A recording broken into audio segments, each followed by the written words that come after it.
Hey guys, welcome back. MTG Moxman here. Welcome back to the channel. If you're new to the channel, please hit subscribe. Join us in our conversations. It'd be fantastic to have you along on this journey. And thank you so much to our regular viewers, which, by the way, they're getting to be... My videos are averaging, I don't know, what, 15, 20 views on average? And some of my old videos are hilarious when they get views. But, I mean, thank you so much, guys. I really do appreciate it.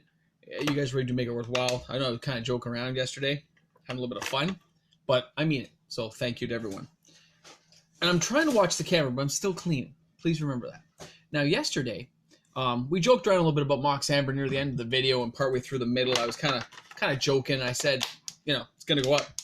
Boy, we had a nice increase today, boys and girls. In case you guys actually missed that, it went up a couple of bucks today. And I think what's happening is the market is finally catching up with what's happening out there. And what's happening is there's a shortage of stock. eBay has a page and a half left. It's not a lot, really, guys. A page and a half surely is not a lot of actual space on the market for all the cards. I added up with those who could sell, you know, who has sold 8 copies, 4 copies. Anyone who had 8, I assume, has 48. Just so you know. So I averaged about 300 copies left on the open market right now between TCG Player, which is... Star City Games, I think, had 12 for sale. And what's left on eBay from those who say they have that much stock. So when I looked at all that, I said, like, that's kind of crazy, right? Because it's not as much as you think. When all the people out there who may want one. Now, not to say people don't have some hidden. There are players out there who are probably packing a few away somewhere just for a rainy day in case they need it. And, I mean, sorry guys, I'm just adjusting here a little bit. And that is totally true.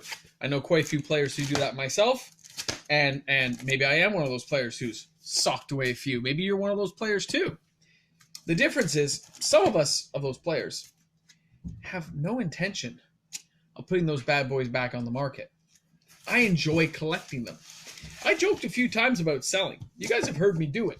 You know, if the right price came along and all the right things hit the right theme. But let's remember this. And remember it finally. It's talk.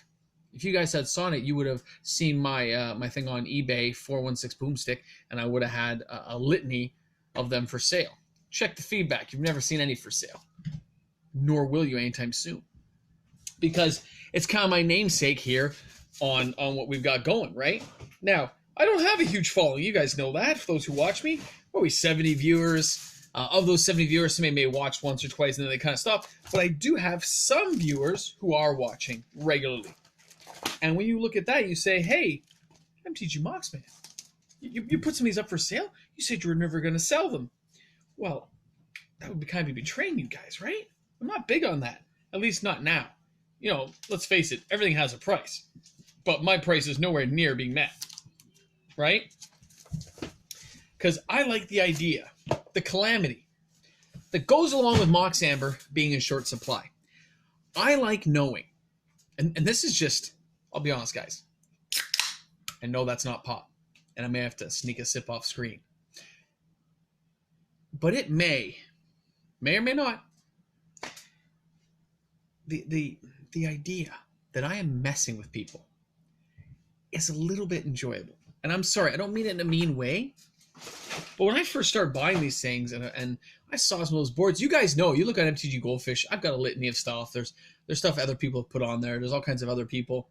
But you look at that stuff and you say, hey, man, it's going to be worthless. You're just driving up the market. Guys, I am a nobody. I am just a dude hanging out with some friends once in a while, playing some Magic. Yes, I played a long time ago, and I have very old cards. Yes, full disclosure, I got that. I've got that going for me. I have a steady 9-to-5 paycheck job, and I've worked there for a very, very long time, and I've earned my keep. I work very hard at my job. No, it does not pay that great. But as my friends will tell you, and if you look at my finance videos, you get an idea of it, I am quite frugal with money. I am. Doesn't mean I don't spend money. It means I spend it wisely. Pardon me off screen.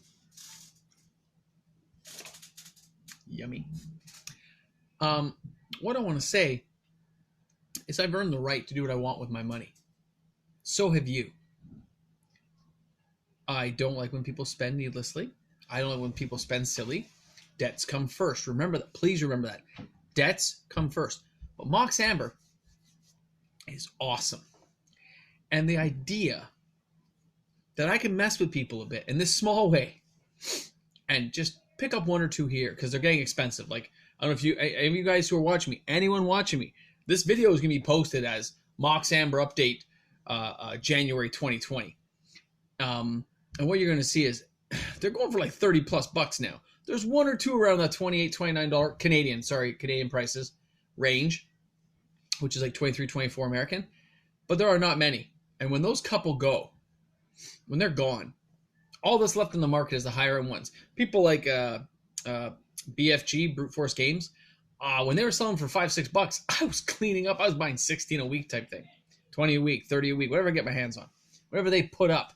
And by the way, if you're ever selling, you have this something called the contingency plan.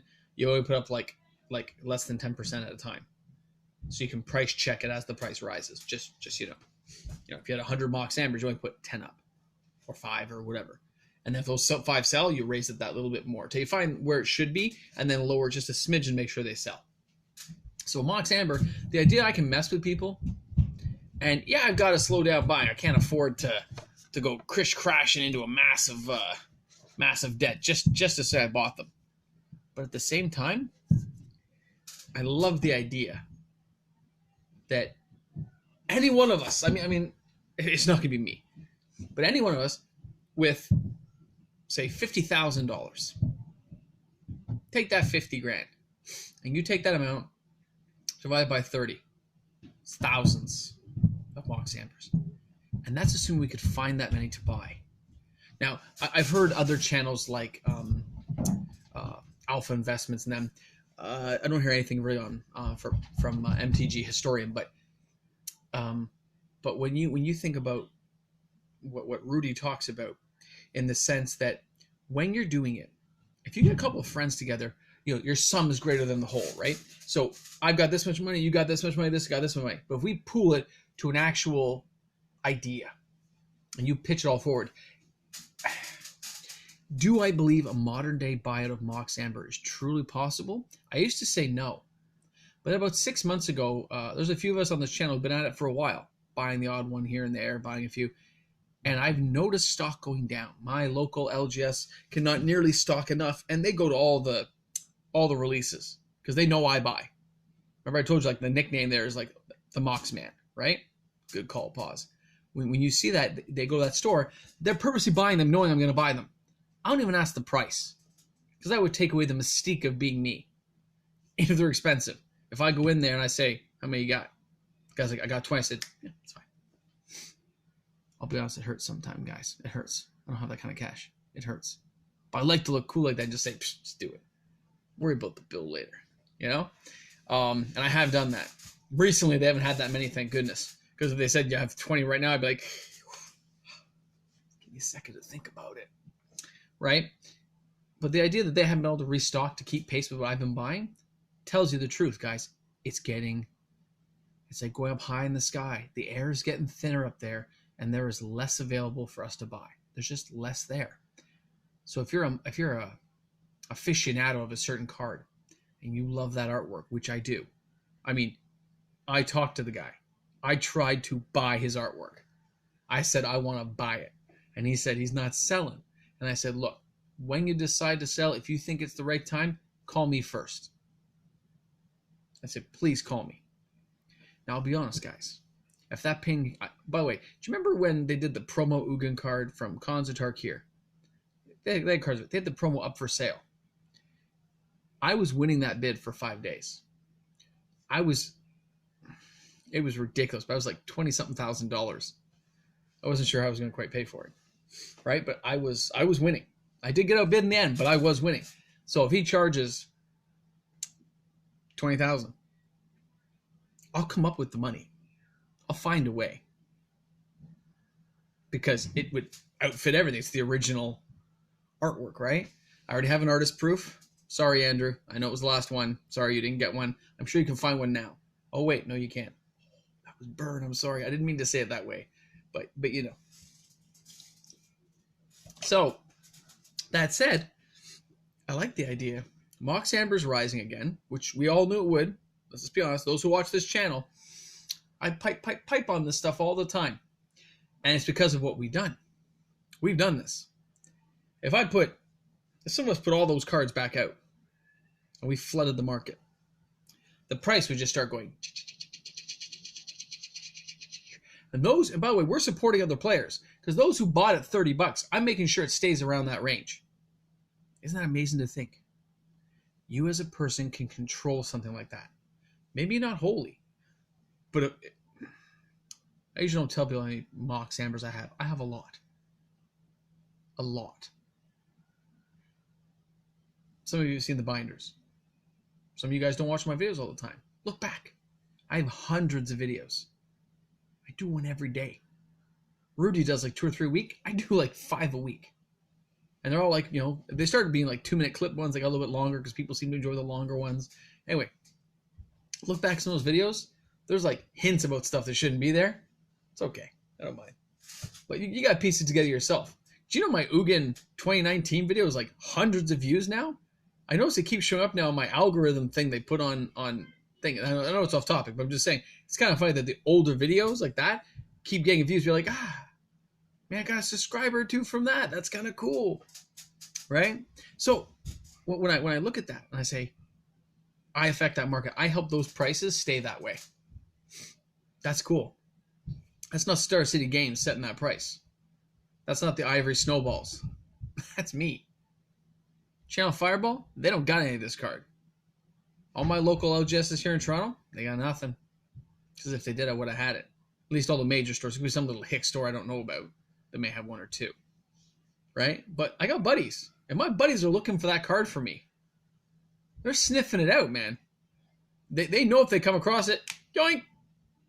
Mox Man wants that card, man. Just buy it, he'll pick it up. You're right, I will. Because I like that card. And I want more. And there's a few of us who want more. Remember, you got to have 8. With the nachos and cheese, man. You got to sit back like this. Do the Al Bundy. And look at your 8 cards. It's kind of cool. Now, the funny thing is there's a guy selling some PSA 9s on eBay right now. They're like $45, which is not the most horrible price, considering they're graded, right? It's his shipping and import fees. See, I don't scam people when I sell my cards on eBay. You guys, people like Tristan, you're watching my sales. I don't scam people. I charge exactly what it charges for shipping, not a cent more. And if there's left over, I ship it back. If I lose, like some of my other videos I've showed you, I lost some serious money. Oh well, my bad, I lost. But I can't make money off the import fees. Are ridiculous because you only get nailed once in a blue moon. So that's just a ripoff by Pitney Bowes, forcing U.S. people to do it. I never buy from somebody who has import fees. I'm not wasting my money. It's free money I'm giving away for no reason. I don't tend to buy from Canadian stores that charge me taxes because it's a secondary market. The card's already been opened. You already paid tax on the pack, right? It can be off books, which means chances are when they charge that tax, they're pocketing that money. I have no firm proof of that. I just know that's something I'd be thinking about. If I'm thinking about it, they're thinking about it because that'd be the smart thing. So just saying. Anyway, my video's getting long here. How much time do I have left? Can I see? I can't even see it. My bad. I'm just going to go for another minute because I saw a little bit more on this MOX Amber thing. Sorry about this, guys. I know it's a bit of a long form video. For those who are new to the channel, please forgive me. I know I'm rambling a bit. When you look at MOX Amber like that, guys, it is a great card in the sense it can be used all the time. It does have uses. There are low-level casting cost planeswalkers, even to use in vintage decks. There are planeswalkers.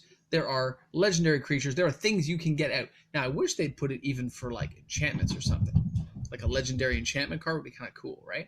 I'd like to see them build a whole... You know, they could have done that, which they didn't. That's fine. It's fine. But it is a useful card.